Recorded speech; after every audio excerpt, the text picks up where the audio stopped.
104페이지에 오늘은 그 주소를 할 차례, 주소.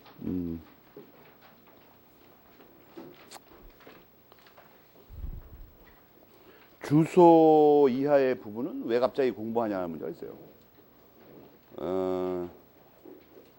여러분이 쉽게 알 수 있는 게, 그 104페이지 로마자 1번 제목을 보면 사람과 장소와의 관계라고 돼 있죠. 이런 걸 볼 때도 이걸 갑자기 그 사람과 장소와의 관계를 갑자기 이걸 별도의 그 제목으로 이걸 공부하려고 하니까 이게 연결이 안 되는 거예요. 여러분이 교과서 45페이지에서 교과서 45페이지에서 사람과 장소와의 관계라고 똑같이 쓴 문장을 찾아내야 된다. 전체적으로 차지하는 지위가 뭔가, 우리가 어디쯤 가고 있을까, 그걸 찾아봐야 될 거 아니에요. 그럼 한글을 못 읽어요? 45페이지를 그걸 찾아보라. 45페이지. 큰 틀을 잡아야 되죠. 큰 틀. 그러니까 우리가 지금 하려고 하는 게 뭘까, 이게 도대체가. 갑자기 어디서 나왔을까, 이게. 그러니까 법학은 내가 항상 강조하듯이 누적적으로 이게 계단식으로 되어 있기 때문에 어떤 테마를 볼 때마다 이게 어디서 나왔을까, 갑자기. 그걸 먼저 생각해야 돼요. 연원, 출처를 확인해야 합니다. 이 사람과 장소와의 관계를 앞으로 배울 건데, 이것은 크게 1페이지부터 설명하는 민법은 항상 잊어먹으면 안 되는 게 사회생활 관계를 다룹니다.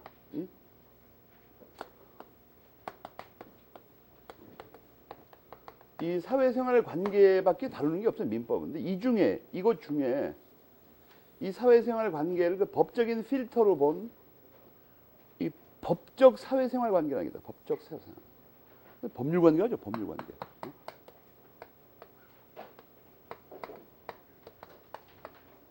이 법률 관계는 우리가 몇 가지로 이렇게 나눌 수가 있습니다. 45페이지에 그 얘기가 써있죠. 사회생활 관계 중에는 법률 관계가 있어요. 45페이지 위에 있는 거죠. 그런데 이 법률 관계는 다시 한 세 가지 정도로 크게 나눌 수 있다고 써있잖아요. 그 밑에 부분에도. 그죠?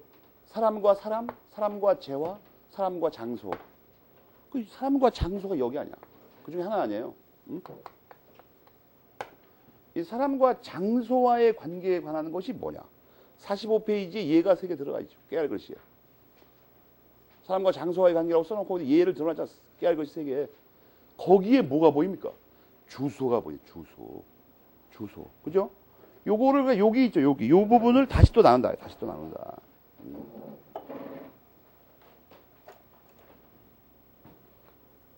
사람과 장소와의 관계를 다시 또 몇 가지로 나눌 수가 있어요. 이렇게.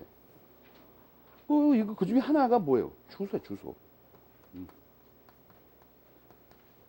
주소. 요걸 배운다, 이게 지금. 이렇게 위치 추적 시스템, GPS처럼 우리가 지금 주소를 공부해야 되겠다. 그럼 이게 어디서 나왔을까? 이 민법 전체에서 다루는 것 중에 뭘까, 이게? 그걸 검토해봐야 된다, 이런 얘기입니다. 그러니까 45페이지를 자세히 설명하는 거죠. 그냥 아무것도 아니고. 그걸 먼저 자세히 알아야 되죠. 45페이지에 써 있는 내용 한 줄 정도를 이걸 풀어서 자세히 배운다. 주소. 일단 위치를 추적했습니까? 위치. 범인의 위치. 주소 어디서 나왔을까, 갑자기? 저기서 나오다, 저기서. 그런데 이것은 어떤 형식적인 겉보기의 주소, 위치를 말하는 거고, 형식적으로. 실질적으로 이게 무슨, 그렇다고 또 민법전을 우리가 해석하는 데 있어서 무슨 위치만 찾으면 되는 게 아니에요, 또. 근데 이걸 어디다 써먹으려고 배우냐 하는 문제에서 어디다 써먹으려고, 주소를 이거 어디다 써먹는 건가요? 사람과 장소와의 관계를 어디다가 써먹으려고 배우냐는 거예요. 이것은 우리 법전을 면밀히 검토한 결과, 또 이런 말이에요. 써먹는데도 유용성 또는 기능도 알아야 되지만 작용. 또 하나 뭐냐면 주소가 왜 교과서의 104페이지에 있냐 하는 문제가 있어요. 그걸 왜 여기다, 그러니까 왜 무능력자의 상대방의 보호를 배운 다음에 꼭 이걸 배워야 되는가? 이상하게. 다른 거 뭐 이렇게 재밌는 것도 많은데, 시험에 자주 나오는 거. 이거 어디다 써먹으려고 배우는 거예요? 궁극적으로. 여러분 27조를 보게 되면, 법전 27조를 보게 되면, 부재자가 일정 기간 생사불명이면 이런 말이 나온다고. 근데 27조가 이 실종선고에 관한 건데 실종선고를 배우려면 부재자를 알아야 되죠. 부재자. 거기 부재라고 써있어 요건에. 근데 부재자가 뭔가가 27조에 안 나와요. 그래서 22조를 보니까 나와요. 그죠? 부재자가 뭘까? 그죠? 22조를 또 부재자가 뭔가 보려고 하다 보니까 거기 주소가 나온다고. 이상하게. 그러니까 이번에는 또 부재자를 알려면 주소, 거소를 모르면 안 된다. 그러니까 18조부터 주소, 거소에 대해서 써 있어요. 무슨 말인지 알겠습니까? 그러니까 어떤 걸 이렇게 무슨 이렇게 아메바처럼 단세포적으로 이렇게 뜯어서 공부하지 말라는 거예요. 다 연결된 거예요. 다 이리저리. 그게 필연적으로 꼭 알아야 돼요. 그러니까 위치상으로는 요걸 다루는데 전체 체계에서는 이것이 어디다 써먹는 거냐면 궁극적으로는 실종선고를 알려고 그러는 거예요. 실종선고를 알려니까 실종선고 요건에 부재자가 들어가 있어 이상하게. 이번에 또 부재자를 알아보려니까 주소고소를 알아야 돼. 무슨 말인지 알아야 부재자를 알 거 아니야. 22조를 해석할 거 아니야. 22조의 주소를 뭔가 보려고 했더니 28조 이하에 써 있다는 얘기예요. 무슨 말인지 이해가 됩니까? 그러니까 이렇게 양 측면에서 실질적으로 주소가 무슨 역할을 하는지에 대해서 먼저 알아야 됩니다. 먼저 알아야 되는 게 아니라 그것도 알아야 되고 또 하나는 뭐예요? 그보다 우선해서 주소를 왜 배우나? 이게 어디서 갑자기 나온 건가 이거? 사회생활 관계에서. 그러니까 이걸 설명하면서 1페이지부터 사회부터 설명하죠. 사회. 인간은 사회적 동물이다. 사회생활을 해야 된다. 한참 나가다 45페이지에서 이것 중에서 이 법률관계 부분을 법학에서 중점적으로 다룬다. 여기 의학관계, 생리학관계, 무슨 섹스관계 이런 건 딴 데서 다뤄요. 딴 데서. 민법에서 이걸 다룬다. 법률관계. 그 중에서 사람과 사람, 이게 제일 중요합니다. 물론. 사람과 사람이. 근데 그거 말고도 사람과 재화. 사람과 장소를 배우는데 사람과 장소가 뭐 주소, 사무소, 영업소 등등 많아요. 이거. 그 중에 하나가 주소다 이거예요. 어디다 쓰는 거냐? 실종선고 설명하려고. 명확히 합니다. 명확히. 실종선고를 정확히 알려니까 부재자를 알아야 되고 부재자를 알려니까 주소를 알아야 된다. 주소, 고소. 무슨 말인지 알았습니까? 이런 걸 토대로 우리가 주소를 본다. 주소. 무대뽀로 그냥 주소. 주소에 대해서 외울 거 5개. 뭐 이렇게 하면 안 된다. 그렇게 문제가 안 풀리는 거예요. 이상하게. 그럼 꼭 답이 2개라고 그래. 이상하게. 뭐 앞뒤 생각도 없이 그냥. 갑자기 말을 뚝 끊어가지고선 이게 이거 아닙니까? 그 질문 중에 제일 답답한 질문이 내가 그거 싫어하는 질문이 2가지가 있어. 2가지. 정체불명의 문제를 하나 들고 와요. 그래갖고 이거 어디서 났냐 물어보면 어디선가 났다는 거예요. 어디선가. 그래갖고 뭘 물어보는 걸가 이렇게 가만 들어보면 이 답이 뭡니까? 그걸 내가 알게 뭐예요? 낸 놈이 알지. 그러니까 문제도 좀 공인된 문제를 들고 와야 돼. 좀 기출문제라든지. 여러분 문제, 객관식 문제 어떻게 만드는지 모르죠. 그러니까 그런 질문을 한다고 누가 보면. 대부분. 객관식 문제 어떻게 되는 겁니까? 응? 출판사에서 의뢰를 받으면 신림동에 와요. 영업사원이. 그래갖고 이 패거리를 많이 모으고 다니는 그 스터디 팀장이나 학원 측에 부탁을 합니다. 얼마를 주기로 하고. 보통 내가 아는, 요즘 좀 인상돼가지고 물어보니까 1,500원 정도 줘요. 한 문제. 응? 그럼 중간에 그 소개하고 일 이렇게 관리하는 사람이 좀 띄어먹어야 되죠. 그리고 1,500원 받아가지고 1,000원에 하청을 줍니다. 그러면 스터디 팀장도 좀 띄어먹어야 되죠. 800원쯤으로 이게 인하가 돼.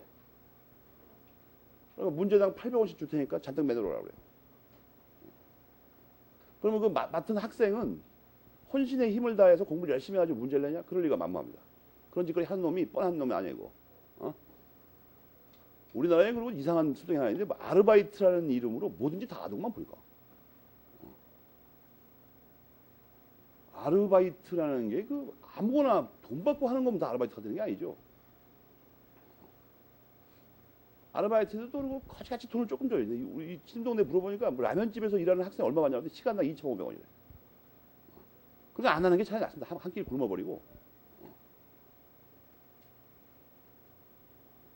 아니 공부하는 학생이 1시간 내내 일을 열심히 했는데 죽으라고. 2,500원 받을 거면 하지 말아요 그거.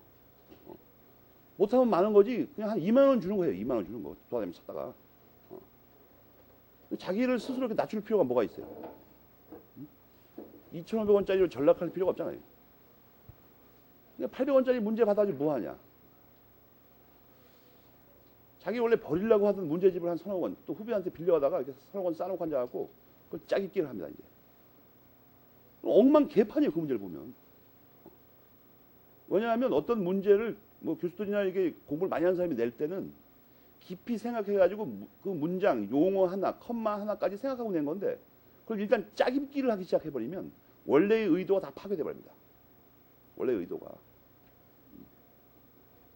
그리고 엉터리 같은 문제를 만들어 놓고는 그 답이 맨날 두 개인 거야, 이상하게. 엉터리 만들어가지고. 이렇게 보면 이렇게 답이 되는 것 같기도 하고 저렇게 보면 저렇게 답이 되는 것 같기도 하고. 그러니까 여러분 그 객관식 문제에 대해서 불안한 사람은 말이에요. 기출 문제를 풀어봐요, 기출 문제. 기출 문제는 공인되는 거죠, 이게. 실제로 나왔었으니까. 학교에서 만약에 그 여러분들 선생들이 문제를 내주면 그걸 풀어보라고.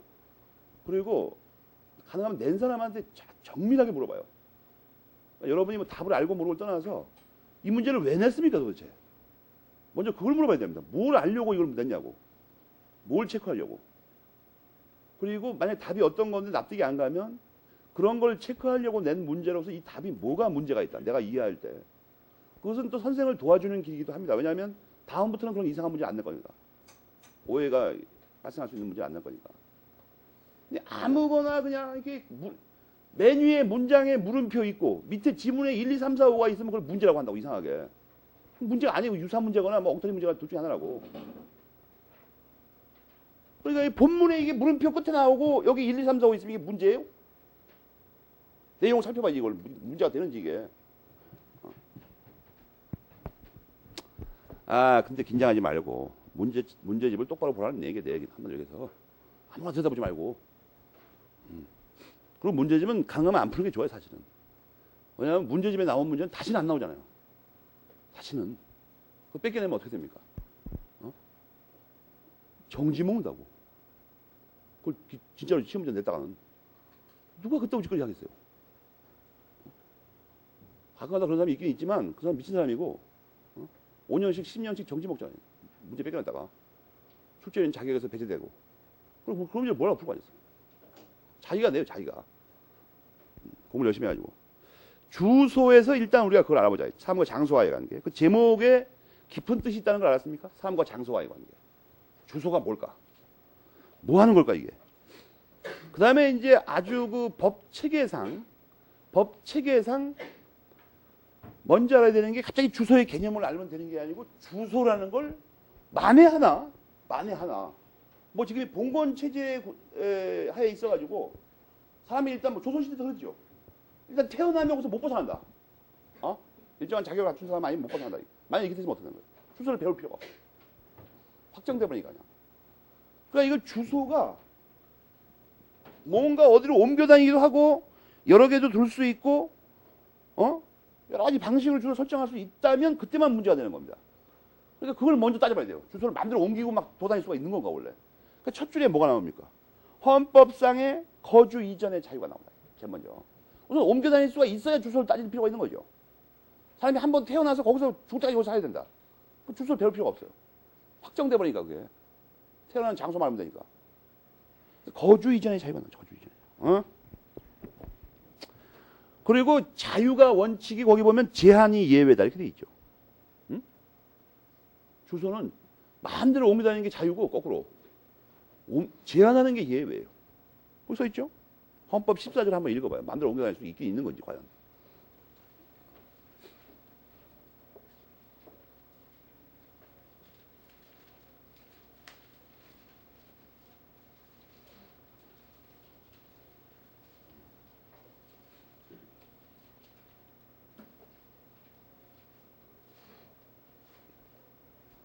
원래 그것도 정밀하게 따져야 되죠. 마음대로 옮겨 다닐 수 있다고 우리가 설명할 때, 통상 말할 때 마음대로 옮겨 다닌다는 말이 현실적으로 주소를 옮겨야 된다는 얘기인지 그 거주 이전을 현실적으로 해야 된다는 건지 몸뚱이는 한 군데 가만히 있는데 어떤 그 장부상의 주소만 옮길 수도 있는 건지 이것도 원래 검토해야 되죠. 그런데 주민등록지 같은 경우는 일정한 기간 내에 현실적으로 옮기지 않으면 주민등록법 위반이 돼버립니다. 잘못하면 주민등록법 위반이. 여러분들 법학도가 얼마나 법전을 안 보는가를 내가 알 수 있냐면 다 주민등록증을 갖고 다니는데 주민등록법을 한 번도 안 읽는다 이거예요. 법학도인데 분명히. 그럼 몰라요. 주민등록증을 안 갖고 다니면 어떻게 되는 건지. 예를 들어 이사를 하고 얼마 만에 주민등록을 옮겨야 되는 건지, 옮겨야 되는 건지 안 옮겨야 되는 건지. 여러분들은 이제 법학도니까 주민등록도 다 가지고 있을 거고 18세 이상이니까 자기 일을 자기가 처리해야 됩니다. 자기가 뭐래서 어디를 옮긴다 했을 때 이걸 어떻게 처리할까 자기가 알아야지. 엄마 아빠가 해줄 거다 이거. 그거 좀 이상하지 않습니까? 곧 이어서 시험에 붙어가지고 다른 사람의 생명, 신체, 재산을 구한다는 사람이 자기 주소를 옮기는 것도 잘 못한다는 게 웃기는 사건 아니에요. 주민등록부 나중에 심심할 때 한번 읽어봐요. 그 다음에 그 세 번째 줄부터 보면 이 주소가 왜 필요하냐면 사람과 장소와의 관계에서 밑에서 세 번째 줄에 법률 관계에 관하여 어느 정도 고정적인 장소적 중심, 센터를 정한다는 것이 요청된다. 이것은 실질적으로 여러분이 구체적으로, 실천적으로 문제가 되는 것은 주로 이 재판적을 정하는 데 문제가 됩니다. 재판적. 재판적이란 뭐냐면 소송을 제기할 때 서울에서 물건 사다 잘못됐는데 서울 사는 두 사람이 부산지법에다가 소송을 제기한다 이거예요. 과연 가능한가 따져봐야 됩니다. 서울의 주소를 갖고 있고 서울의 동네 슈퍼에서 물건 사다 잘못됐어요. 주인하고 쌈박 쳐가지고. 근데 난데없이 갑자기 소송을 어디다 제기하나 봤더니 부산에 가서 제기한다 이 소송을. 그게 가능한가 살펴봐야 되죠. 그러려면 그 연결점이 있어야 됩니다. 뭔가 부산하고 뭐 관계가 있어야 되죠. 아무 상관도 없는 데 가서 이 소송을 제기하면 이상하다는 거예요. 여러 가지 불편하잖아요. 예를 들어 증거조사할 때도 불편하죠. 부산서 법관이 여기까지 올라와야 돼. 끝까지 사건 하나 조사하려고. 그러니까 예를 들어서 뭐 적어도 그 사고 팔았던 말썽난 그 물건이 예를 들어서 부산에서 만들었다든지 뭐, 아니면 뭐 대금을 지급하는데 부산에 있는 어떤 은행을 통해서 온라인으로 지급했다든지 뭐 이런 뭐 연결점이 있어야 되죠. 장소적 중심을 정한다는 게 그런 뜻입니다. 뭐 기준이 있어요, 기준. 거기 깨알 글씨가 나오죠. 뭐 여러 가지 문제가 되는 것도 있어요. 그 주요한 것은 뭐가 있어요? 본국, 본적지, 뭐 주소지, 주소, 거소, 사무소, 영업소. 요 각각마다 이것들을 기준으로 하는 법률 관계들이 따로 있다는 거예요. 공법상으로도 문제가 되고. 그런데 민법에서는 이 모든 장소적 관계를 다 다루지 않고 주소하고 거소만 다룬다. 왜 그런다고 했어요? 민법에서 주소 거소는 주 용도가 뭐냐 하면 실종선고 알아내는 거예요. 실종선고. 실종선고에 주소 거소만 필요합니다. 그런데 이제 주소 거소만 달랑 배우면 되긴 되는데 주소 거소의 개념을 명확히 하려니까 뭐 비슷한 걸 좀 한두 개 더 배워요. 비교를 해야 되니까. 현재지와 그 가주소라는 게 있다고. 이런 거 한 4개 정도만 배운다. 물론 핵심이 되는 개념은 주소입니다. 주소를 명확히 알려니까 주소하고 가장 비슷한 거, 거소를 배웁니다. 거소를 배우다 보니까 그보다 좀 시간이 좀 짧은 거, 일시적 체류지, 그걸 현재지라고 그래요. 그걸 좀 배우고 또 글자가 똑같이 들어간 거, 주소라는 한자가 똑같이 들어간 말 중에 가주소라는 게 있다고. 가주소가 내가 말하는 그 즐겨 쓰는 그 유사 주소를 말하는 거죠. 가. 그런데 그 주소를 중심으로 배우는데 주소는 어떻게 정하냐 이거. 근데 이건 법전을 보고 해석하는 것이 주된 건데 우리가 민법 형식적 의의 민법만 해석하는 게 아니고 민법 이론학을 배우니까 원래는 어떻게 정할 수 있었는데 민법은 이렇게 정했다. 이런 식으로 공부를 합니다. 원래 가능한 것은 뭐뭐가 있었는데 우리 민법은 그중에서 어떤 거를 채택했다. 그래서 여러분이 교과서 105페이지 보면 3가지가 나오죠. 기준이 3가지 있어요. 거기 보면 표준, 입법, 개수 이런 거 보입니까? 표준, 입법, 개수. 첫째 줄에 다 나오죠. 첫째 줄에. 그거를 빨간 걸로 내붙여요. 기준이 그거야. 표준을 뭘로 정하냐. 그거에 의해서는 형식주의와 실질주의가 나뉩니다. 표준, 그 다음에 입법상 외국에서는 어떻게 돼 있냐. 그걸 기준으로 한 것이 거기 밑에 로마자 3번의 의사주의와 객관주의예요. 개수는 또 몇 개를 할 수 있냐, 주소를 몇 개 줄 수 있냐. 그거에 의한 게 거기 보면 본문에 나오죠. 거기는 단일주의, 복수주의가 있다. 그럼 표준, 입법, 개수를 기준으로 각각 두 가지 방법씩이 있는데 그 중에 우리 민법은 어느 걸 채택했냐 이거야. 도대체가 가능한 게 이렇게 6개인데 응?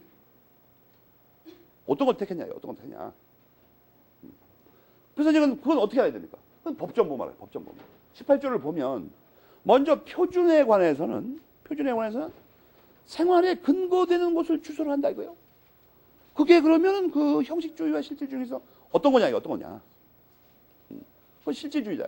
형식주의라는 건 뭐냐면 형식을 표준으로 하는 거예요. 형식을. 예를 들어서 출생한 곳을 기준으로 한다.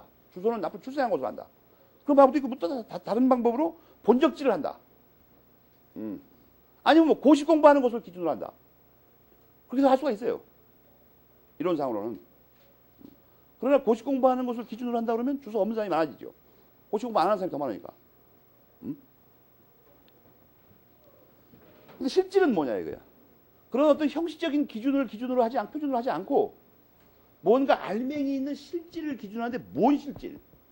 민법은 말이에요. 사회생활을 다루는 거야. 사회생활. 그러니까 생활에 근거되는 것을 주소로 한다. 민법에. 그래서 뭘 따른다는 거예요? 실질주의를 따른다. 실질주의. 우리 민법은. 표준을 기준으로 한 두 가지 중에서는 실질주의를 따른다. 왜냐하면 사회생활 관계를 다루니까. 그 사회생활 관계에 근거되는 것을 다룬다. 근거되는 것. 그걸 주소로 한다. 알겠습니까? 근데 사실 이거하고 맨 밑에 있는 개수하고는 연결된 겁니다. 예를 들어서 본적지를 기준으로 해버리면 어떻게 됩니까? 본적지 하나밖에 없죠. 본적지를 5개씩 갖고 있는 사람도 못 봤으니까. 불가능해요. 우리 호적법상 그러고. 본적지를 기준으로 하면 어떻게 돼요? 개수가 하나밖에 있을 수가 없다고. 근데 생활을 기준으로 하니까 생활을 하면서는 여러 군데 옮겨 다닐 수가 있죠. 그러니까 이게 당연히 필연적으로 복수주의를 허용할 수밖에 없어요. 사람이 생활의 근거라는 것은 한 군데서만 생활하게 돼 있지 않으니까. 여러분도 그러지 않습니까? 여러분도. 고시생활은 신림동에서. 가정생활은 뭐 저기 시골에서.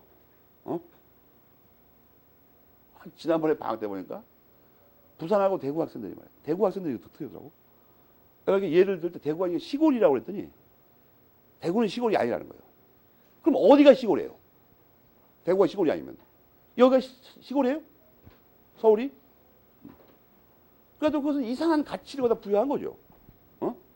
아니, 근데 그 말이 더 웃기더라고. 대구는 시골이 아니라고 주장하더라고, 갑자기. 대구는 시골입니다. 그러니까 전국을 서울과 시골로 구분할 때 분명히 대구는 시골이에요. 대구가 서울이에요, 그러면? 별걸 다 트립 잡더라고, 이상하게. 그리고 그 학생은 그때 두 학생이 그러던데. 시골이라는 말에 대해서 뭔가 나쁜 관념을 갖고 있다는 거죠, 그거. 그렇지 않나요? 근데 사실 대부분의 사람들은 시골을 좋은 생각으로 하고 있어요, 요즘. 뭐 전원주택을 얻으러 간다든지, 이게 뭐 시골풍으로 요즘 다 그걸 바라지 않습니까, 사람들이? 나는 서울에서 태어나고 서울 살았는데 아주 지긋지긋해요, 여기가. 공기도 나쁘고. 사람이 많이 모여 살다 보니까 범죄도 많이 일어나고 사람들이 각박해야죠. 먹고 살아야 되니까. 사람 많은 데서. 시골이 더 좋아요. 그런데 그거보다 지금 중요한 게 뭐냐면 생활에 근거되는 것을 우리는 다 주소를 한다 이거예요. 그래서 거기 그런 말 나오죠. 5번째 줄 근처에 보면은 뭐 여러 군데 뭐 생활관계가 흩어져서 그러니까 밑에 그거 연결돼 있어요. 원래 복수주의가 당연한 겁니다. 원래는. 그 다음에 두 번째 입법례에서는 말이에요. 주소를 사람은 어떤 행위 주소를 정하거나 할 때도 아니면 생활의 근거를 삼을 때도 아무 생각도 없이 그냥 발길 닿는 대로 생활한다. 그런 사람은 드물다고 아주. 대부분의 사람은 어떤 목적의식을 갖거나 일정한 의사가 갖고 있어요. 그러니까 이제 그것이 약간 문제가 됩니다. 그래서 주소라고 하려면 생활에 근거되는 곳이라고 하려면 내가 여기서 좀 살아야 되겠다. 이런 의사를 꼭 필요로 하냐는 문제가 있어요. 그래서 우리가 외국의 입법례를 검토를 합니다. 외국의 입법례를. 왜 외국의 입법례를 검토할 수밖에 없냐? 18조를 아무리 눈을 부릅뜨고 쳐다봐도 의사가 필요한지 안 필요한지 안 써놨어요. 입법자가 갑자기 그거를. 그래서 외국의 입법례를 검토하는 거예요. 18조를 한번 읽어봐요. 거기 의사가 필요한지 아무도 안 써놨다니까, 이상하게. 그건 어떻게 되는지 살펴봐야 됩니다. 그래서 간접적으로 추론을 합니다. 왜냐하면 외국의 입법례를 딱 봤더니 프랑스법 같은 데서는 그걸 전제로 하는 제도를 하나 써놨어요. 그 프랑스는 의사주의다 이렇게 표현을 합니다. 근데 그 프랑스와 같은 특별한 조문을 우리 민법은 두지 않고 있다 이거예요. 그걸 반대 해석해가지고 우리는 의사주의 안 따르고 있다. 우리는 그런 식으로 해석한다 이거예요. 그래서 핵심이 되는 그 입법례의 핵심이 되는 기준은 뭐예요? 두 번째 줄 나오죠? 첫째 줄 오른쪽에 나오네. 정주의 사실을 요건으로 하냐 이거예요. 두 번째 줄에 정주의 의사도 요건으로 하냐. 응? 첫 번째 거는 정주의 사실이구만. 정주의 의사, 이게 그 정주의 의사라는 말 갖다가 녹색으로 내모쳐요.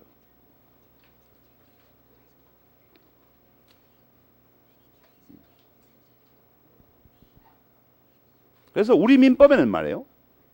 그걸 필요로 한다는 그 규정이 없어요. 근데 여러분이 그걸 좀 자세히 봐야 되는, 이걸 이상하게 분리해 놓으셨는데, 그 로마자 3번에서 설명하셔야 될 것 같다가 밑에서 써놨어요. 여러분 105페이지 밑에서 세 번째 줄 오른쪽에 있죠. 또한부터 맨 밑에 줄에 옳다까지 거기를 빨간 걸로 묶어요. 또한부터 옳다까지를. 그래갖고 그 로마자 3번하고 연결해놔요. 거기가 있어야 돼요 원래. 위에가 있어야 되고 밑에서 빼놨어 이상하게. 알겠습니까? 그죠? 여러분이 아무리 생각해봐도 그 위에가 있어야 된다고. 위에. 밑에 있으면 안 되고. 그래서 뭐예요? 의사주의를 채용한다면 어떻게 돼요? 의사주의를 채용하면은 의사가 있어야 되니까 의사 있으려면 의사 능력이 있어야 되죠. 그럼 의사 무능력자를 위한 대비책이 있어야 되죠. 우리나라에 없다 이거예요, 그게. 그래서 반대 해석을 어떻게 해요? 우리 의사주의를 채택하지 않았다는 거야. 우리는. 그래서 객관주의를 채택했다고 본다. 그 다음에 개수는 뭐 쉽죠. 한 개만 둘 수 있느냐? 주소를 여러 개 둘 수 있냐? 이론상으로 생활에 능력이 있는 사람은 한 100개 정도 괜찮아요, 주소를. 민법상으로는. 여러분 조심할 게 뭐냐면 주민등록지하고 주소하고는 저 상관없는 거예요. 알겠습니까? 법 이론상 상관이 없다고. 다만 현실적으로 대부분의 경우에 주민등록지가 주소하고 일치한다는 현실적 증거력만 있는 거지 필연적인 관계가 없어요. 여기서 봐도 알 수 있죠, 여러분. 주소는 여러 개를 둘 수가 있다고. 주민등록지는 여러 개를 둘 수가 없죠. 어디 한 군데 둬야 돼요. 그걸 혼동하면 안 되고. 그래서 우리가 채택한 것만 빨간 줄을 쳐봐요. 우리는 뭐 채택했어요? 실질주의, 객관주의, 복수주의를 채택하고 있다. 그 중에서 법전에 규정이 없는 건 어떤 거예요? 객관주의는 법전에 규정이 없어요. 18조 1, 2항을 봐봐요, 여러분이. 복수주의하고 실질주의는 있는데 객관주의에 대해서는 말이 없다고 이상하게. 그러니까 맨 밑에 아까 박스 친 부분이 필요하다고 설명이. 법전에 없으니까.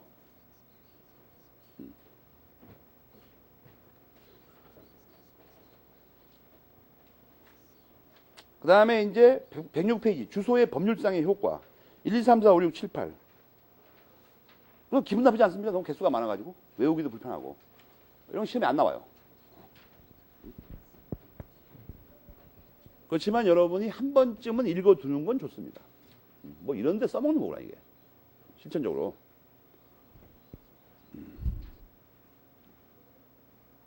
저기 휴게실에 선생님들끼리 모여 앉아가지고 하는 말 중에 이런 말이 있어요.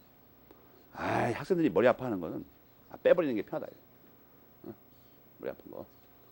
예를 들어서 딱 이걸 보니까 그 생각이 나.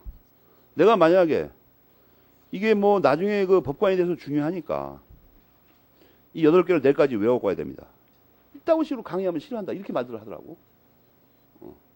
여러분 실제로 싫어하죠. 시험이 잘 나오지도 않는데 8개를 외워라.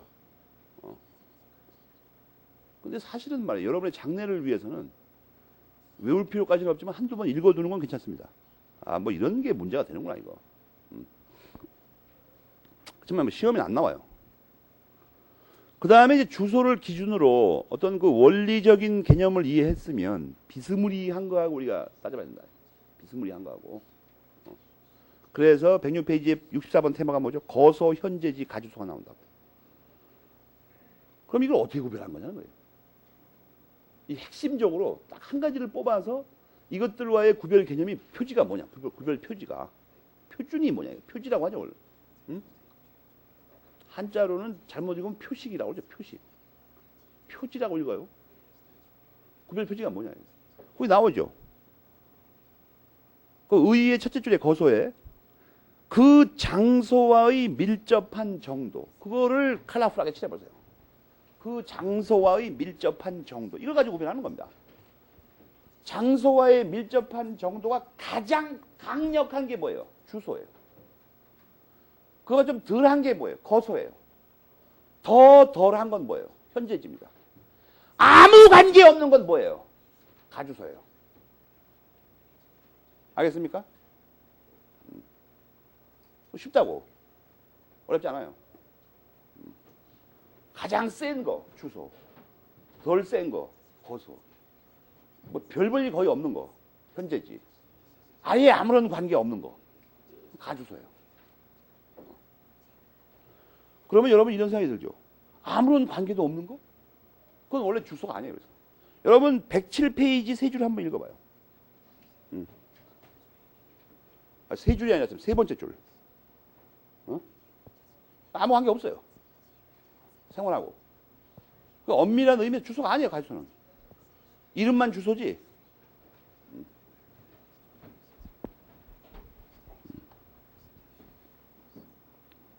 쉽지 않습니까? 구체적인 예를 들어봐요. 어떤 학생이 고시 공부를 하러 진림동에 왔어요. 언 3년째예요. 언 3년째. 그리고 그 학생은 이상하게 버릇이 이상하고 어디 처박히면 안 움직여요. 한 고시원에 3년째 앉아있어요. 지금. 그런 사람이 의외로 많죠. 붙박이로 이렇게 언제 나갈지 기약도 없이 그냥 끝없이 학원을 왔다 갔다 하면서 사람이 그 루틴화 이렇게 생활이 습관화되면 말이에요. 그 주화인마에 빠진다고 그래요. 무협지에 나오듯이. 왜냐하면 윤리 감각이 마비돼 버립니다. 마비돼 버려. 그래갖고 처음에는 뭐 이런 생각을 해요. 아, 부모님이 힘들게 일하셔가지고 이 고액의 하숙비를 보내시는데 아, 이거 놀면 안 되지 이거. 밤을 밝혀 공부해야 되겠다. 이렇게 한다고. 근데 뭐 한 2년쯤 지나면 만성화돼 버립니다. 하숙비는 자동으로 오는 거고 온라인을 통해서. 그리고 뭐 아이 그 뭐 몇 번 봤는데 벌써 슬슬 보지 뭐. 인생은 조급하게 살 게 아니야. 뭐 이래가면서 슬슬 왔다 갔다 합니다 이제. 그 처음에는 공부 시작할 때는 막 부모님에 대한 어떤 그런 게 막 효심 뭐 성실도 이런 게 막 떠오르다가 슬슬 만성화되면 이제 마비가 돼버리죠. 그럼 오히려 처음에는 뭐 하숙비 한번 달래러 가려면 막 몸둘 바를 모르고 얼굴이 붉어지고 막 그랬었는데 세월이 지나가면 어떻게 됩니까? 따져요 막. 왜 늦게 보내세요? 액수가 이게 뭡니까? 모든 물가가 인상되는데 학원비도 올랐어요. 그러니까 내가 그런 것 때문에 이런 말을 하는 겁니다. 이런 데서 오래 있게 되면 영혼이 파괴당해 버립니다. 중요한 게 그거예요. 그럴 바에는 차라리 지식을 섭취하지 못하고 뜻하는 바를 이루지 못할지라도 다른 거 하는 게 빠릅니다. 더. 가장 무서운 게 그거죠. 자기 영혼이 파괴당하는 거예요. 병들고. 젊은 사람이 이제 점차 여기서 급속히 늙어가죠. 심리적으로. 사람이 밝아야 되는데. 근데 한 3년 객이면 거기가 주소입니다. 분명히. 고시생의 생활의 근거는 뭐죠? 고시생활입니다. 고시생활. 고시생활의 근거는 분명히 고시원이죠. 자기 주민등록증이 지금 부모님 계신 곳에 있더라도 시골에 이 고시생의 생활이 고시생활이죠. 고시생활. 고시생활의 근거는 고시원이에요. 그런데 어떤 학생은 말이에요. 그 학생 친구가 똑같이 올라왔어요. 3년 전에. 근데 이 친구는 말이에요. 한 군데 붙어있지를 못해. 한 군데 붙어있지를 못해. 그래가지고 뻔질나게 왔다 갔다 해요. 그런 학생 많죠. 한 2달 있으면 이유 없이 보따리 싸고 움직여요. 왜 움직이냐고 물어봤더니 바쁜데. 아, 이 분위기가 나빠졌다는 거예요. 좀 타성해졌고, 주인 아줌마도 자주 보니까 자꾸 이거, 좀 어려움도 없어지고, 그래서 분위기를 쇄신하기 위해서 한 것을 옵니다. 2달마다 한 번씩 자기는. 2달마다 옮기는, 2달씩 가서 사는데 그걸 주소라고 할 수 없는 거죠. 장소와의 밀접성의 그 정도가 조금 약하다고. 3년 계기는 학생보다. 그런 경우 거소라고 그래요. 그런가 하면 또 착실한 학생 어떻습니까? 다른 학생들은 뭐 신림동에 가면 뭐 고시 정보도 없고 뭐 뭐도 없고 뭐 분위기도 어떻고 막 이런 쓸데없는 소리 하는데 세상에 또 착실한 학생이 많죠. 사법시험 붙는데 뭐 하려고 신림동 가냐? 부모님 힘든데 집에서 그냥 공부하자. 정보는 무슨 얼어 죽을 정보. 실력만 있으면 된다. 집에서 열심히 공부하는 학생이 있어요. 근데 그 학생도 시험 보려면 올라가야 돼. 2차 시험 보려면. 2차 시험장 부근의 여관에다가 열을 잡았어요. 열흘 동안. 그거를 뭐 고소라고 하긴 좀 이상하지 않습니까? 열흘 여관에서 살다 가는데, 시험 보고 가는데 그냥. 그런 경우는 현재지라고 그래요. 현재지. 알겠습니까? 그럼 뭐 어려운 게 아니에요. 장소와의 밀접성. 그럼 가주소는 뭐한테 쓰는 거냐고. 누가 쓰는 거냐고. 가주소는 말이에요. 이 큰 시장 같은데, 도매시장 같은 데 가면 여러분이 쉽게 볼 수가 있어요. 도매시장. 소매시장이 없고. 서울에서 가장 유명한 데가 광희동입니다. 서울운동장 근처. 거기 전국의 옷 공장이 다 있죠, 거기. 옷 도매상이 다 있다고. 이 고시생들 옷 매물세를 보면 말이에요. 거기를 모른다는 걸 금방 알 수 있어요. 거기 가면 말이에요. 백화점에서 막 20만 원 하는 티셔츠가 3천 원에 살 수 있어요. 요령만 있으면. 별 희한한 옷들 다. 요새 뭐 가죽이 유행한다는데 이런 데 사면 되게 비싸죠. 10만 원, 20만 원 이런다고. 3만 원이에요. 아무리 멋있어도. 대규모 도매시장이 몰려 있으니까. 거기 가면은 거기를 언제 가야 되냐면 대낮에는 가면 소용이 없어요. 여러분이 그 흥미롭게 그 민법을 심도 있게 공부하려면 새벽 2시에 가요. 2시에. 새벽 2시에 거기 한번 가보라고. 서운동장 근처에.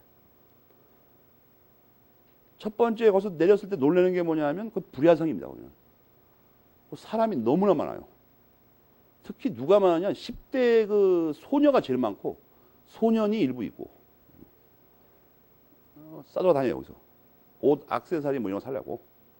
하면 전 세계에 있는 거 다 있습니다. 거기 가면 또 그리고 외국인도 많이 만나요. 외국에서 옷 사러 온 사람들. 보통 시골에서도 그 양품점 하는 아가씨들 예쁘죠. 그러면 미녀들이 널렸어. 남자들 가볼만 합니다. 밤에.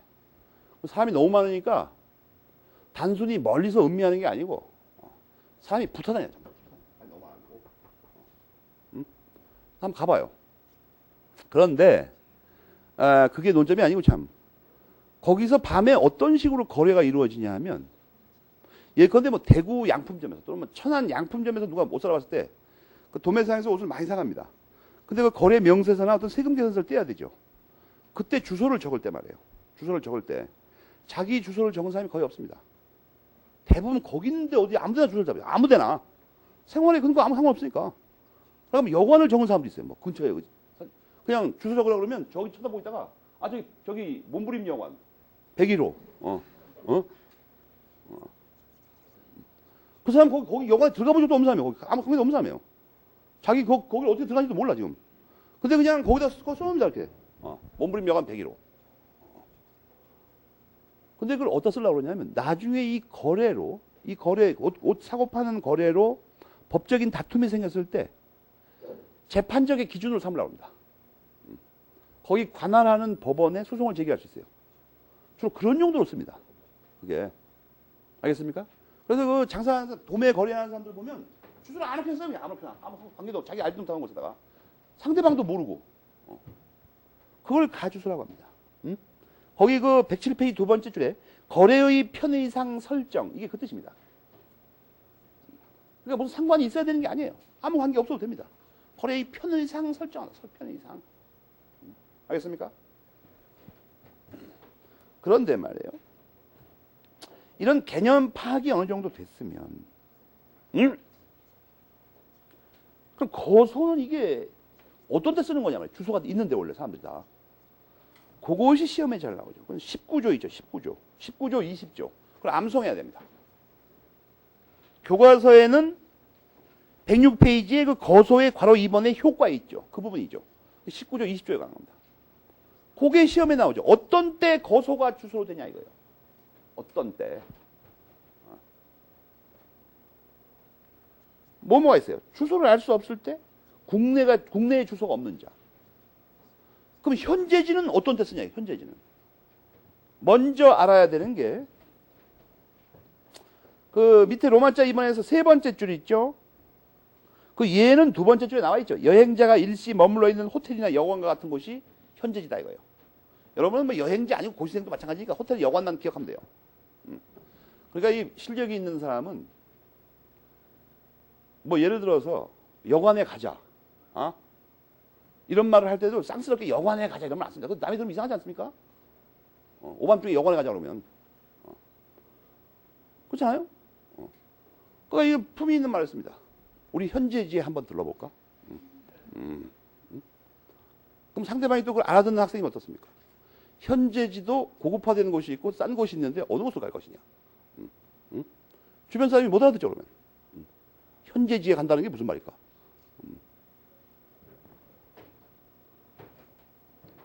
실제로 써먹지 말고. 그걸 일단 알아도 얘는 쉽고 세 번째 줄이 중요합니다. 현재지에 대하여 법률상 특별한 효과가 주어져 있지 않습니다. 그럼 이걸 민법에서 왜 배울까? 그럼 효과도 없으면서. 그 밑에 줄에 중요한 말이 나오죠. 거소에는 현재지가 포함되어 있다고 해석됩니다. 그런데 그 다음이 더 중요하죠. 언제나 포함되는 건 아닙니다.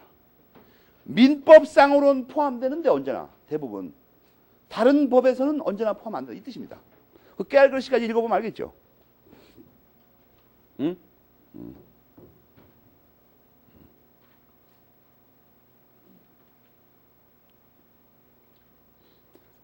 현재지는 무슨 특별한 효과가 없어요. 거소에 포함된다. 왜냐하면 민법에 현재지에 대한 규정이 없어요. 그래서 효과를 부여하는 규정이 그래서 거기 포함된다고 본다.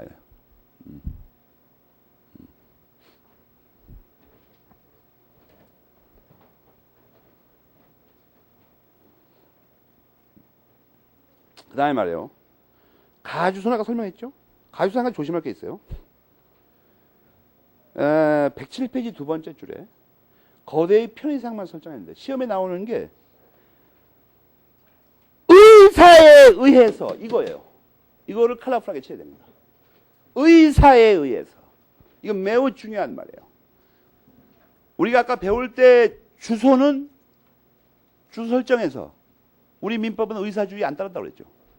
이 가주소는 예외예요. 이건 의사에 의해 설정하는 겁니다. 알겠습니까? 그러니까 의사 능력이 있어야 돼요. 왜냐하면 의사에 의해 설정이 되니까. 가주소는 어떻게 됩니까? 그러니까 의사 무능력자는 설정하지 못합니다. 의사에 의해서 하겠습니까? 의사에 의해서. 그건 심심해서 써놓은 말이 아니에요. 의사 능력이 필요하다는 말을 하려고 했다고 그러죠. 가주소는 원래 법률행위의 기준지로 많이 사용합니다. 그래서 의사 능력이 다 있어요. 의사 능력이 없는 사람은 설정하지 못합니다. 책을 이렇게 면밀하게 읽어야 됩니다. 면밀하게. 아무 생각도 없이 책을 읽다 보면 이거 다 지나쳐버린다고. 근데 이렇게 간단하게 공부합니다. 주소에 대해서. 왜? 우리가 배우려고 이 비중을 높이 둬야 되는 그 핵심 테마는 주소가 아니에요. 주소 고소가 아니라고. 뭐예요? 실종 선고라니까? 주소 고소는 왜 배운다고 했어요? 부재자가 뭔가 알려고. 22조의 주소 고소가 나오니까. 지금까지 배운 걸 한마디로 종합하면 22조의 주소 고소에는 뭐가 포함됩니까? 뭐가 포함되냐고? 주소 고소 현재지라니까? 현재지가 고소에 포함된다고 배웠잖아 조금이나. 그러니까 법전에 주소 고소라고 나와 있어도 우리가 그 안에 포함돼 시켜야 되는 건 뭐예요? 주소 고소 현재지. 알겠습니까? 그럼 우리가 부재자를 보자. 부재자는 뭘까? 주소 고소 배웠으니까 이제 바로 연이어서 나오죠. 제4관 부재와 실종. 실종까지 한꺼번에 이게 암시를 하고 있죠. 곽희 선생님. 학생들이 까먹어봐. 뭐 하려고 하는지. 부재자는 말이에요. 부재자 자체가 중요한 게 아니고, 실종 선고하는데 필요한 제도라니까 이게. 그런데 실종 선고의 대상은 그냥 부재자가 아니고 생사불명인 부재자입니다. 그죠? 생사가 불명이다 이거. 생사불명인 부재자. 그렇지만 우리가 이거는 조금 이따 배우기로 하고 이걸 먼저 보자. 이거 부재자가 뭐냐? 종래의 주소 고소해서 떠난 자입니다. 22조의 법전 표현상으로는. 그죠? 종래 주소서 떠난다 이게. 쉽게 얘기해서 무단 가출한 놈들입니다. 제자리에 안 살고 떠돌아다니는 놈들이죠. 말도 없이 도망간 놈들. 그러면 여러분이 이것까지 기억을 해야 돼요. 그러면 부재자가 그거면 그 중에서 또 생사불명인 놈이 있습니다. 집에서 떠난 건 좋은데 살았는지 죽었는지도 모르는 놈이라고. 근데 이런 건 실종을 선고 뭐 하려고 하냐 이거 이상하게. 궁극적인 목표는 뭐냐면 궁극적인 목표는 생사불명이면은 국가에서 관심을 가지는 게 뭐냐면 이 사람이 없어졌네. 이 사람을 빨리 찾아야지. 귀중한 우리 공동체의 구성원이 어디로 갔는지 알 수가 없네. 이 사람 빨리 찾아야 되겠다. 이런 게 아니에요. 이런 따뜻한 인도주의적 관점에서 이걸 규정한 게 아닙니다, 지금. 국가는 민법에서 말이에요. 오직 관심 있는 게 뭐냐면, 이 사람이 갖고 있는 재산이 어디로 가냐, 이게 관심이 있습니다. 이 사람 재산 어디로 갈까, 이거. 아주 몸살을 쳐요, 이거 없어질까봐. 이걸 왜 없어질까봐 몸살을 치냐 하면, 여러분이 그 257조를 우선 봐, 257조. 257조인가?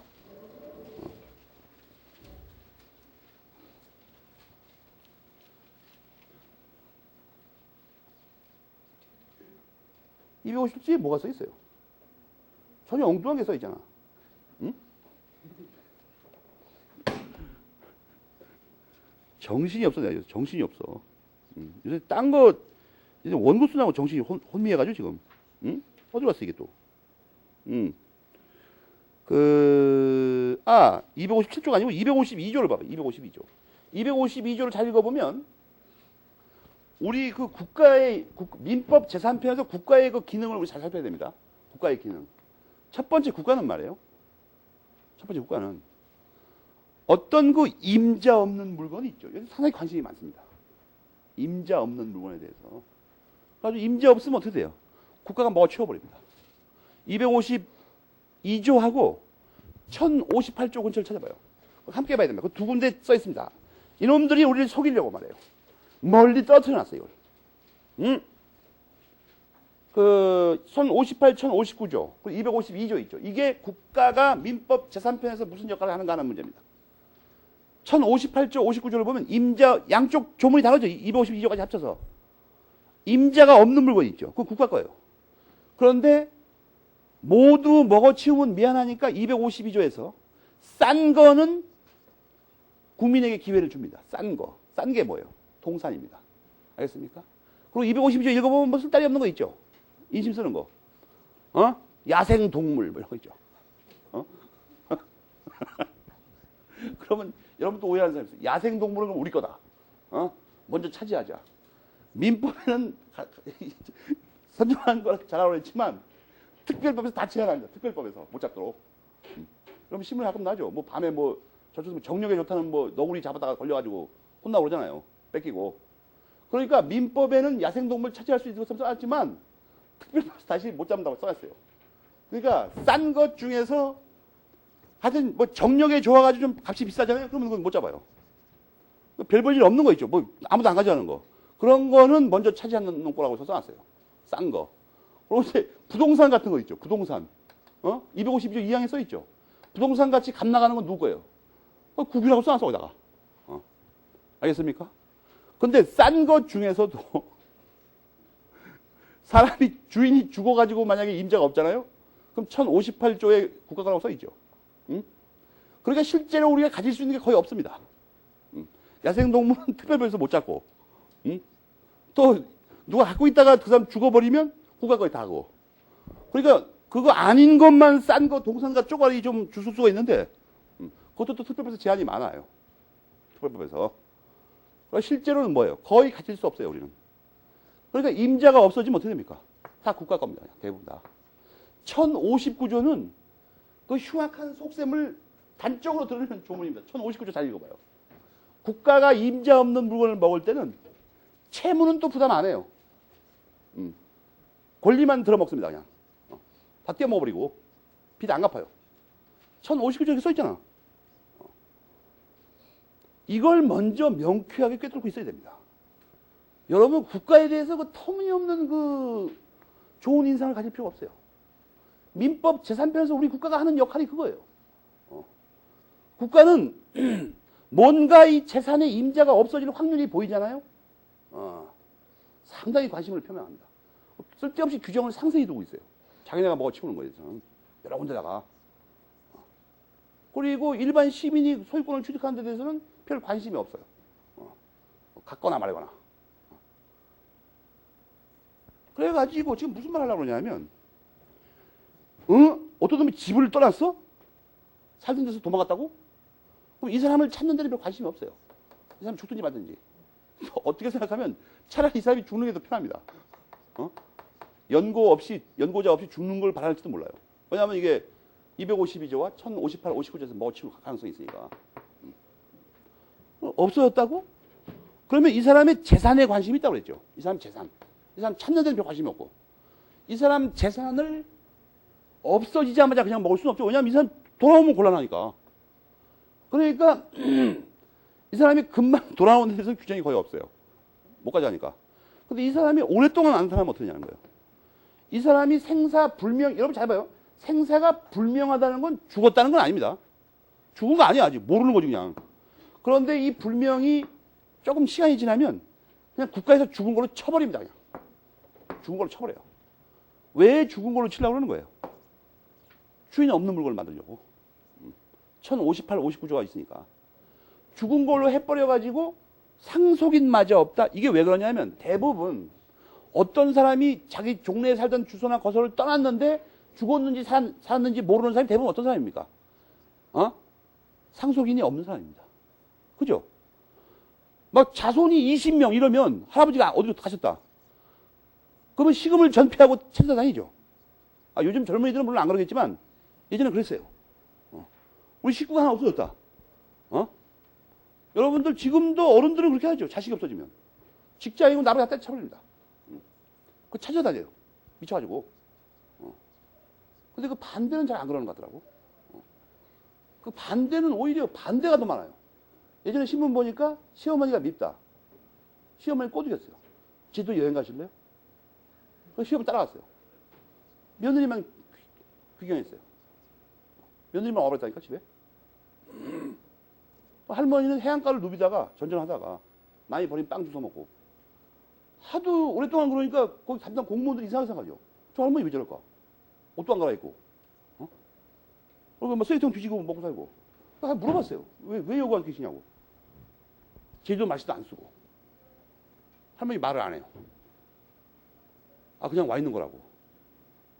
야, 여러분 그걸 알아야 됩니다. 그걸 알아야 돼요. 여러분의 부모들은 말이에요. 자식이 자기를 버려도 자식이 나를 버렸다고 하면 자식한테 해가 될까봐 그 말을 안 합니다. 절대. 그냥 내가 와서 여기 있다고 그래요. 자식의 이름 끝까지 안 됐어요. 할 수 없이 경찰에서 지문을 조회해가지고 가족관계를 찾아냈습니다. 거꾸로. 죽어도 말을 안 하니까. 자식 이름을 대라고 그러는데. 그런 거를 좀 눈여겨봐요. 그게 어떻게 된 사건이다. 이게. 그러면 자기 부모를 홀대하는 일이 있을 수가 없어요. 그게 아마 반대의 경우면 안 그랬을 거예요. 그죠? 예를 들어서 부모가 자식을 뚜둑 패가지고 쫓아냈다. 그럼 나발을 물고 다니죠. 우리 아빠가 날 때려가지고 쫓아냈다. 부모는 안 그런다니까? 죽어도 입을 안 열어요. 자식의 이름은 안 된다고. 그런데 지금 그게 논점이 아니고, 지금 무슨 얘기다 그 얘기한 거야? 갑자기 마다 잊어먹었네. 이 사람 죽은 걸로 쳐가지고 이걸 먹어치운 줄 않습니까? 여러분 조심할게. 요 기간 동안에 국가에서 해야 될 일이 뭐죠? 이 사람의 재산을 관리하는 일입니다. 관리하는 일. 그죠? 왜냐하면 이게 조금 있다가 주인만 없어지면 상속인도 없고 이러면 내가 먹어치워야 되는데 이걸 방치하면 어떻게 됩니까? 딴 사람이 다 들고 와버려, 잘못하면. 들고 간다고. 그러니까 이게 죽은 걸로 칠 때까지, 죽은 걸로 치게 되면 어떻게 됩니까? 일정한 절차를 거쳐서 국가가 먹어치웁니다. 근데 요 때까지 이 사람이 종래의 집을 떠나서 요 죽은 걸로 확정될 때까지 요 사이에는 이걸 잘 보호해야 됩니다. 재산을. 왜냐면 내가 먹어치울 거니까 이거. 좀 이따가. 가능성이 있으니까. 그래서 부재자 제도에서는 말이에요. 핵심이 뭐냐면 부재자 제도의 교과서를 읽으면 전부 다 재산 관리에 관한 거예요. 이 사람 재산을 어떻게 관리하냐.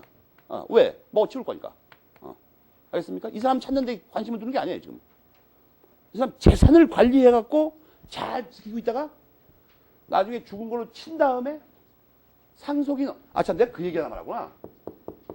이런 경우에 왜 국가에서 먹어칠 확률이 높냐 하면 어디로 없어져가지고 오랫동안 찾지 않는 경우라는 게 뭐예요? 식구가 없는 경우예요. 연고자가 없는 경우. 상속인이 없는 경우라고 대부분. 상속인이 있으면 왜 안 찾겠어, 이 사람을. 난리법석을 떨지. 정상적인 가정에서는 체면상으로라도 자기 부모가 없어지거나 하면 어떻게 됩니까? 찾아다녀요. 신문에 광고 내고. 여러분 그 전봇대 보면 붙어있죠. 후사함. 이 써놓고는 갸름한 얼굴. 이 써놓잖아요, 이거. 어른이 돌아가면 점잖게 써놓죠. 자식이 없어지면. 주로 나타나는 문구가 뭐예요?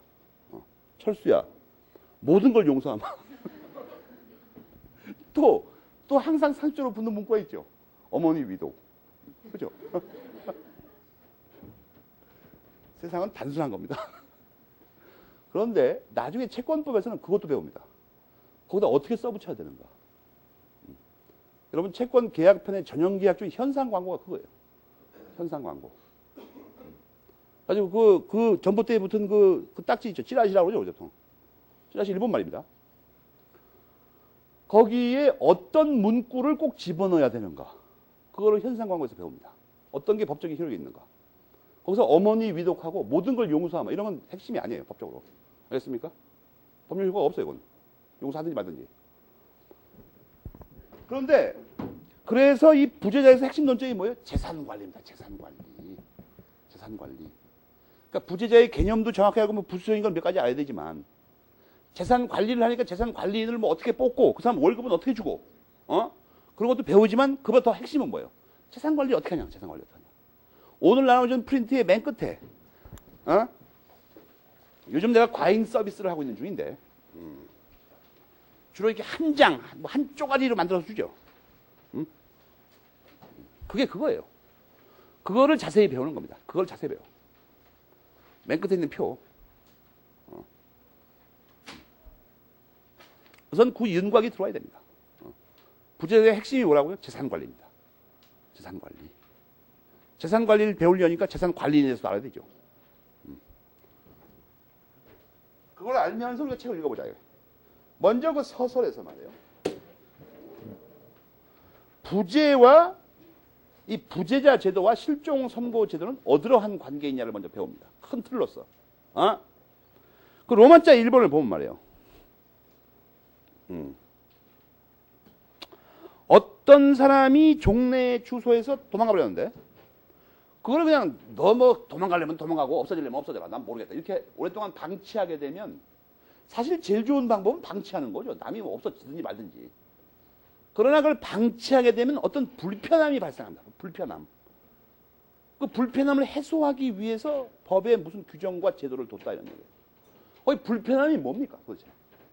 두 가지로 구분돼서 나와 있죠? 불편함이 두 가지. 그죠? 응? 뭐예요? 응? 거기 보면 5번째 줄에 부재자 본인을 위하여. 그것도 뇌물 최대죠. 1번이죠. 부재자 본인을 위하여. 응? 그 다음에 거기 보면은 그 앞에 있는 말은 친족 상속 관계. 근데 실제 얘가 그 오른쪽에 있는 것보다 예컨대에 있는 것. 살아남은 배우자가 문제입니다. 부재자 본인에 대해서도 재산 관리에 문제가 생기고 남아있는 배우자가 답답하죠. 남편이 없어졌는데 아니면 부인이 없어졌는데 이걸 가만히 방치해 두면 재혼을 못해요. 재혼을 못한다고. 이 실종선고제도가 사실은 정상적인 그 법 감정에 배치되는 거예요. 이건 제도가 뭐냐면 그 재산을 빨리빨리 관리해가지고 국가가 먹어치우거나 또 남아있는 배우자는 뭐예요? 빨리빨리 재혼하라 이런 얘기입니다. 빨리빨리 재혼해라. 그런데 둘로 갈라서 어떤 불편함이 있어요. 그래서 다시 밑으로 내려가다 보면 그래서 민법은 두 단계의 조치. 그걸 또 네모쳐야 돼요. 빨간 걸로. 민법은 두 단계의 조치. 그거 말이에요. 불편함이 있어서 어떤 조치를 취하고 있어요. 두 단계. 그 두 단계가 바로 부재자 제도하고 실종선고제도입니다. 그 밑에 나와 있죠. 차례대로. 차례대로. 두 단계의 결정적인 차이점은 뭐죠? 생사불명입니다.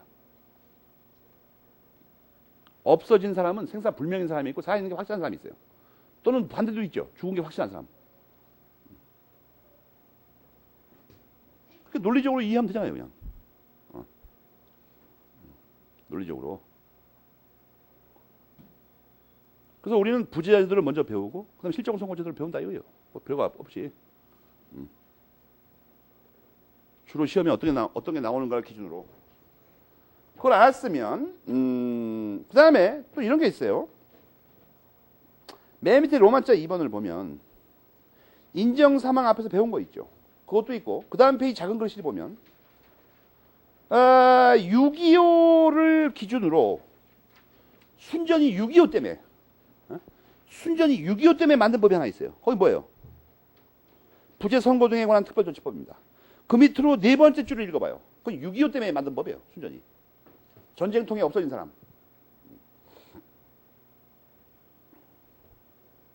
근데 이것은 시험에 별로 안 나옵니다. 점차 안 나와요. 점차 안 나와. 이게 이러다가 언제 와장창 나올 때가 있을 거예요. 언제겠습니까? 그게? 응? 남북 간에 뭐 왔다 갔다 하면 나오죠. 지금도 이게 문제가 될 수 있어요. 여러분 뭐 그 이산가족 그 상봉하는 장면 가끔 텔레비 나오죠. 거기 보면 뭐 정말 피눈물 나는 사람이 많죠. 북쪽에서는 말이에요. 전통적인 가치가 많이 보존이 돼 있죠. 억압적인 그 전체주의 통치하에 있으니까. 예를 들어서 어떤 저번에 둘 다 나 봤는데 어떤 할머니는 6.25 터지기 직전에 남편이 서울 가서 물건 사온다고 갔다가 분단이 돼가지고 이제 남편이 안 오는데 90이 될 때까지 수술한 할머니가 있어요. 거기. 또 거기 할아버지도 있더만. 어떤 할아버지 또 그 할아버지도 90이 될 때까지 재혼 안 했어요. 남쪽에도 있죠. 남쪽에도. 대단한 겁니다. 정말. 남쪽에서는 그래도 살만하니까 버틸 수가 있지만 북쪽에서는 갖은 고통을 받았을 텐데 그걸 버티고 있어요. 응? 대단하지 않습니까, 여러분? 50몇 년을 갖다 헤어진 그 배우자를 기다리면서 홀로 산다는 게 대단하지 않습니까? 안 대단합니까? 대단한 겁니다, 정말. 친구가 한 석 달 동안 헤어져도 슬픈데 배우자가 50년 동안 안 살면 산다는 게 놀랍지 않습니까, 그때까지? 부모 자식의 문제는 더 많고. 근데 이 법에 의해서 분단이나 이산을 통해서 오랫동안 생사불명인 경우에는 대부분 사망한 것으로 인정을 많이 했습니다. 근데 만약에 통일이 되거나 아니면 자주 이렇게 교류가 잦아져 가지고 소식을 전할 수 있게 되면 이 살아있는 게 확인되죠. 다 장부를 고쳐야 됩니다. 호족부 이런 거 다 고쳐야 된다고. 지금 우리가 정치적인 싸움을 할 게 아니고 국회에서 이런 거에 대비해야 되죠. 연구를 한다고 지금. 이게 나중에 갑자기 통일되면 어떻게 되나 이거. 그래서 법을 이렇게 만들고 연구하고 그래야 되는데 아무도 안 해요. 치고받고 싸움만 쌈박지 말고 하냐고. 학자는 이거 연구하냐? 거의 안 해요 또. 학자는 왜 연구 안 하는 겁니까? 지금 미리 피눈물 나게 막 연구해 놓잖아요. 다른 사람이 불법 복제해 가니까 안 해요. 해도 비밀리에 합니다. 혼자서.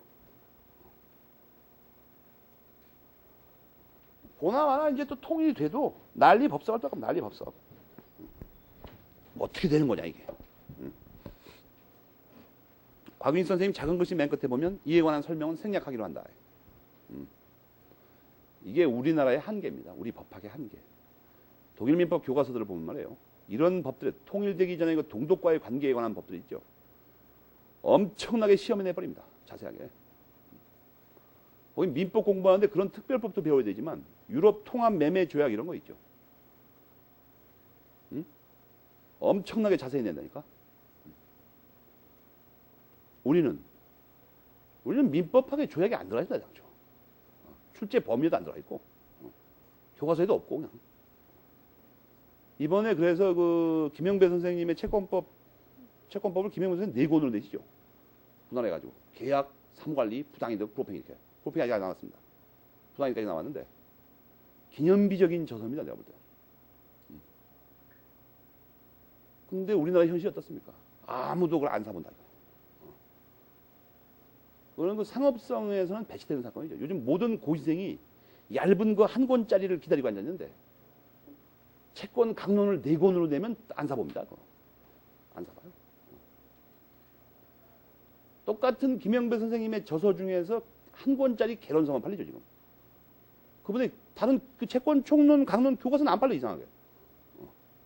그 내용이 훨씬 훌륭한데도. 이런 나라는 오래 못 갑니다, 이거. 통일은 무슨 얼어 죽을 통일이에요. 통일되면 더 큰 분란이 일어나면 잠깐만. 독일은 말이에요. 분단되는 그 순간부터 모든 방면에서 대비했습니다. 통일될 때를. 분단되는 그날부터 연구를 했다니까. 그래서 저축을 하고 정부도 저축을 하고 민간인도 다 저축했습니다. 각자 통일될 때 대비해서. 내가 못 쓰더라도 저쪽에 우리 그 동포를 위해서 언젠가 쓸 돈이 돈 쓸 때가 있을지 모르니까 저축을 해야 된다. 정부에서도 2천억 달러를 저축했습니다. 그래서 미국한테도 물어줄 거 다 물어주고 러시아한테도 막 500억 달러 물어줬죠. 그럼 엄청난 돈을 물어주면서 금방 통일했다니까. 하룻밤에 갑자기 어느 날 대비하고 있었으니까. 베를린 장벽이 하룻밤 사이에 무너지는 데는 말이에요. 몇십 년에 걸친 대비가 있었기 때문에 가능했던 거예요. 우리나라에서 만약에 갑자기 휴전선이 무너져봐요. 전국이 혼란에 빠진다니까. 아무런 준비도 안 하고 있어요, 지금. 법학자들도 아무런 준비도 안 하고 있어요, 지금. 어떻게 하는지. 북한에서 딴 사람하고 재혼해하고 손자까지 낳고 잘 살고 있는 사람이 너무 못하네. 민법상으로도 문제가 됩니다. 민법상으로도. 설명은 생략하기로 한다. 그러면 이제 부재자부터 봅시다. 여기 이제 적나라하게 드러나죠. 속셈이. 부재자라고 안 그러고 부재자의 재산관리라고 합니다. 재산관리. 부재자를 찾아오기 이런 건 없어요. 그 다음에 재산만 관심이 재산만. 먼저 이제 우리가 알아야 될 건 부재자가 뭐냐는 거예요. 이 정확한 정의는, 법적 정의는 22조에 나와 있죠. 22조 읽어봐, 잘.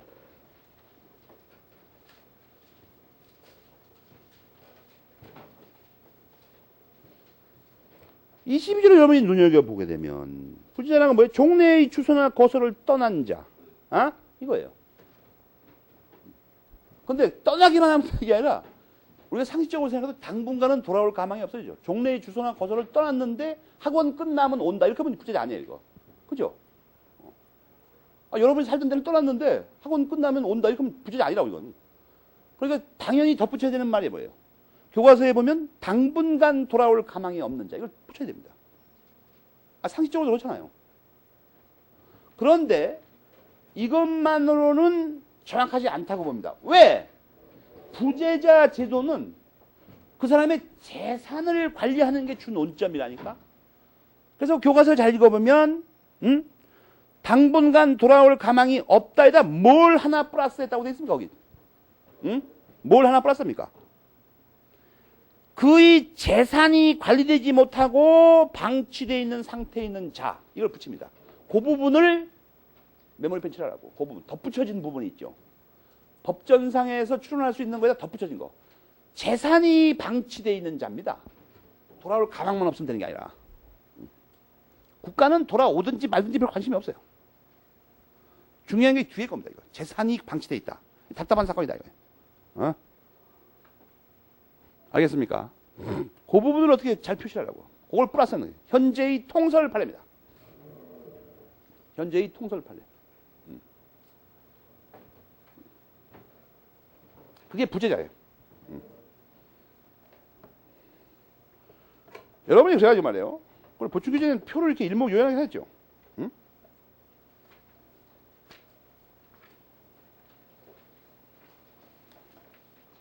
100페이지 맨 위에 표를 봐봐요.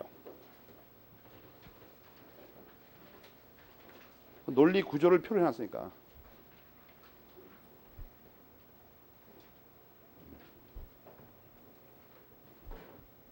알겠습니까?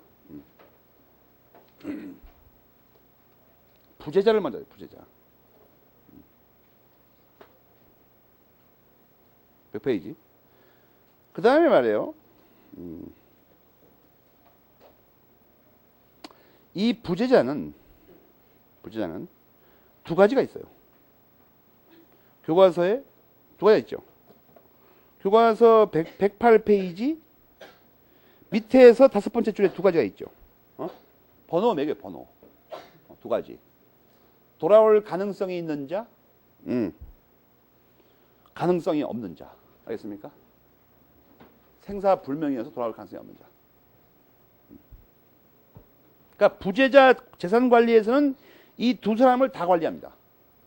그러나 뒤에 배울 실종 선고에서는 돌아올 가능성이 없는 자만 다룹니다. 알겠습니까? 그 다음에 밑에서 세 번째 줄에 부재자 제도는 말이에요. 종래의 주소를 떠나서 돌아올 가망이 있는지 없는지 이런 말은 자연인에만 적용되는 말이고 법인이 종래의 주소를 떠나서 돌아올 가능성이 없다는 말을 할 수가 없습니다. 성질상. 그러죠? 그건 말이 안 되니까. 법인에는 부재자 재산관리제도가 인정되잖아요. 그 다음에 말이에요. 맨 밑에 부재자 재산관리는 어디 관할이냐 하는 문제가 있어요. 거기 보면 가정법원의 심판사건으로 돼 있다. 이렇게 돼 있죠. 응? 알겠죠? 그래갖고 이제 재산 관리를 보자 이거예요. 109페이지 제목은 뭐? 잔류 재산의 관리. 남아있는 재산의 관리란 뜻입니다. 근데 남아있는 재산을 관리한다고 했을 때 모든 경우의 재산을 관리하는 건 아닙니다. 종래의 주소나 거소를 떠나서 행방불명이 됐다 하더라도 설사 행방불명이 됐다 하더라도 돌아올 가능성이 없다 하더라도 국가에서 재산 관리를 할 필요가 없는 경우들이 있습니다. 그 중에서 첫 번째가 당연히 그 상식적으로 끌어낼 수 있는 게 하나 있죠. 뭐예요? 재산이 하나도 없을 때. 재산이 하나도 없는데 무슨 재산을 관리해요? 교과서에 그걸 빼놓고 있죠. 그건 당연히 포함되는 말이죠. 보충규제를 참조하면 되니까 여러분이. 재산이 하나도 없을 때 하나하고 그 다음에 나머지 두 가지 경우가 교과서에 나와 있죠. 그래서 종합적으로 세 가지 경우에는 재산을 관리할 필요가 없습니다. 알겠습니까? 세 가지 경우에는. 그 세 가지를 뺀 나머지 경우에 국가에서 재산을 관리한다. 그 다음에 본인이 설사 재산관리인을 뒀다 하더라도 어떤 특별한 사정, 그래서 재산관리인 뒀는데 재산관리인이 뭐 사퇴를 했다든지 없어졌다든지 하게 되면 그때는 이제 보충조로 관여를 합니다. 당연히. 이런 큰 틀을 먼저 익혀야 큰 틀. 큰 틀이 오늘 나눠준 프린트 맨 끝에 있다는 얘기예요. 큰 틀. 그걸 먼저 머릿속에 담아야 됩니다. 어떻게 돌아가는 판이지 지금. 알겠습니까? 그래서 여러분이 교과서를 보면 보충적 교과서 보면 교과서 109페이지하고 110페이지의 큰 제목 두 개가 뭐예요? 부재자 자신이 관리인을 두지 않은 경우, 부재자 자신이 관리인을 둔 경우 이렇게 돼 있죠. 그래갖고 이거 크게 봐야 돼. 크게. 부재자 자신이 관리인을 두지 않았으면 말이에요. 그 밑에 잠깐 보면 가정법원은 재산관리에 필요한 처분을 명하여야 한다 이렇게 돼 있어요. 그죠? 그런데 그 다음 페이지 110페이지를 또 봐봐요. 110페이지 로마자 2번 괄호 1번의 끝줄을 봐봐요. 가정법원이 참견할 필요가 없는 것이 원칙입니다. 본인이 두고 있으니까. 먼저 그 틀을 봐야 돼요. 그 오늘 나눠준 프린트에 맨 끝에 있는 말이 그 말이죠. 큰 틀로. 가정법원이 참견할 필요가 원칙적으로 있는 건 뭐예요? 재산관리인을 안 뒀을 때. 재산관리인을 두면 참견할 필요 없어요. 그걸 기준으로 세부적인 그 시험에 나올 만한 부분을 더 살펴본다.